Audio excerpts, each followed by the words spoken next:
writer Vladimir Nabokov said, while the scientist sees everything in one point of space, the poet feels everything in one point of time.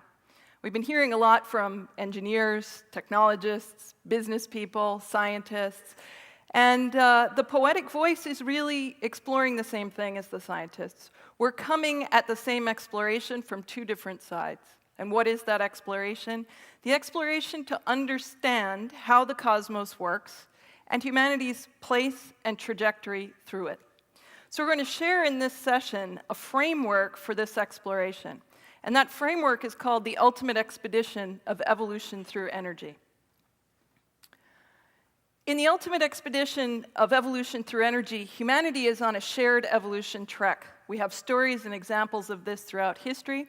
A model and way of looking at it is that we wake up to the fact that everything is energy. Scientists have already proven this. And we realize that this energy is an energy operating system that's operating behind the familiar physical reality.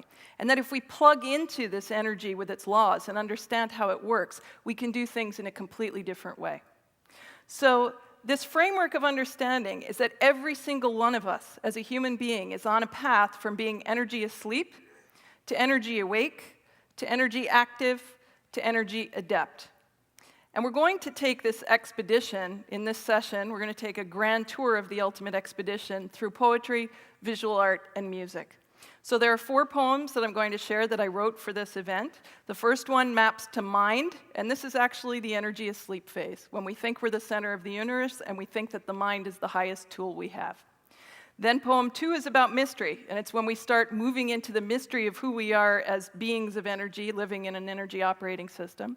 Poem 3 is matter. This is where we're starting to understand how to actually manifest and how the world manifests through energy, and that's energy active. And poem 4 is magic, and this is where we start to fulfill our destiny as human beings, where we move from me to we to world citizen server in service of all life.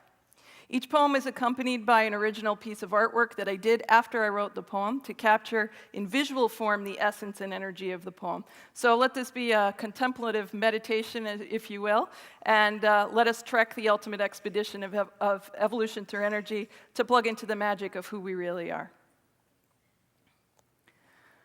Mind, self as center of universe, energy asleep. Brain on a stick, Poindexter, teacher's pet, dork, weirdo, loser. My mind got me in trouble. I stopped being myself at 6 years old within minutes of my first day at school when I realized my mind would be a problem. Brilliant, inquisitive, devouring the tantalizing jewel of the biographies of explorers in the magic space of the library, during my kindergarten year, I loved life and I just wanted to be left alone to explore the universes with my mind. But people needed things of me. They expected things of me. I was supposed to play at stupid, childish things. I was supposed to be needy and dependent and warm. I felt I had been sent on mission to the right planet, but the beautiful planet had been invaded by aliens. These aliens did not understand me. These aliens did not appreciate the beauty of the world, though the writers seemed to be a special guild of the original explorers, working in secret from high towers in remote spaces to record and archive truth. I suffered the moment when the miracle of the oboe and its claret notes ringing into space left children dumb and hacking around when they should have been in awe at Carnegie Hall. I grew up lonely, and while the brilliant mind remained, all else was lost, or had never been found, and I did not understand who I had become. Someone said, "You find people difficult." They spoke a truth. Would that I could ignore the pain of not relating, of not being understood. Would that I could live alone and explore contentedly behind the pane of glass that separated me from the world. But I was built for something else. So I set out to new territory after my childhood hero Pissarro, to that mysterious section of the map marked only with stormy clouds and a ravenous sea monster, half dragon, half fish.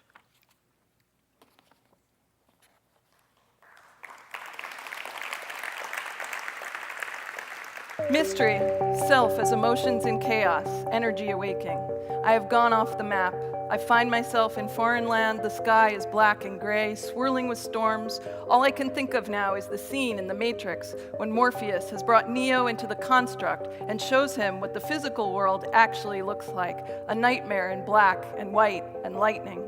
So I've stumbled into this land, this dark of storming seas, and it's like my memory slowly starts to seep back, that I willingly, though reluctantly, stepped into this dangerous land, this unknown territory of emotions. In my house that seemed normal on the surface growing up, but oh so sad underneath. The mind was God, the intellect the pinnacle, the Ivy League the high church, and I was the Pope of Ivy League expectations met.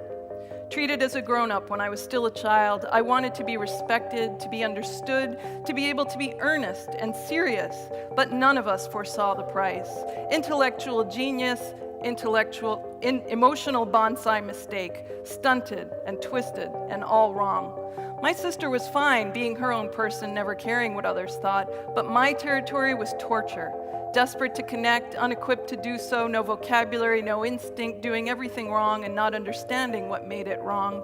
The underlying menacing silence of my mother's memory walking across Europe, being buried at night and fed rats to survive, while the family's aristocracy and holdings and status melted in the rain and mud and blood of the Nazi-fascist Sudetenland swath that tore Pozsonyi in Hungary to bits. That black menace lived under my bed, and in my closet, and under the couch, and inside my terrifying alien schoolmates in suburban New York, then in electric Kool-Aid, California, and then in Rhode Island on the wrong side of the tracks in the rich town. The mystery persisted until enough disasters struck to make me ask the right questions. Successful, famous in my field, sought after, media darling, internet rock star, recluse, blazing on the podium, illuminating hundreds of brilliant minds, nauseous the whole time, facing the prospect of having to talk to anyone face to face. I tried to stay behind that pane of glass, separating me from the world in far upstate New York, perpetuating the mystery by flying in from northern reaches. But I was built for something else, and disasters pulled me out into the world where I remembered why I retreated into my mind, because I just felt too much. My heart strained and pumped and bruised with the suffering I saw and felt. Born a little late, after 3 false starts that caused my mother to keep crossing the bridge between Manhattan and Long Island in the midst of treacherous raging storms, I must have known on some level what I was getting into. They say those who come early can't wait to get out into the physical world, and those who come late want to stay inside the inner world, the world of energy and the soul, and never come out. But I was born, and in being born, I had to wake up into why I was here, and why I cared to connect when it only caused so much pain. A most beautiful mystery that what mystifies and stupefies becomes our greatest force in service if we can boldly enter the mystery and face what we are to become.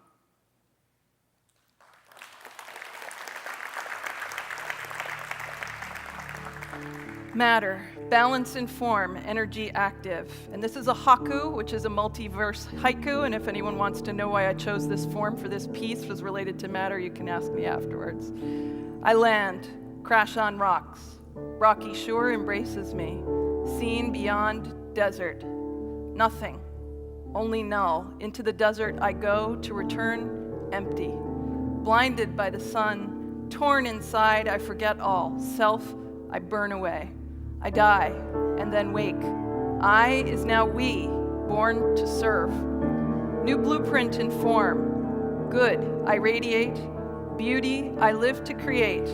Truth, through this relate.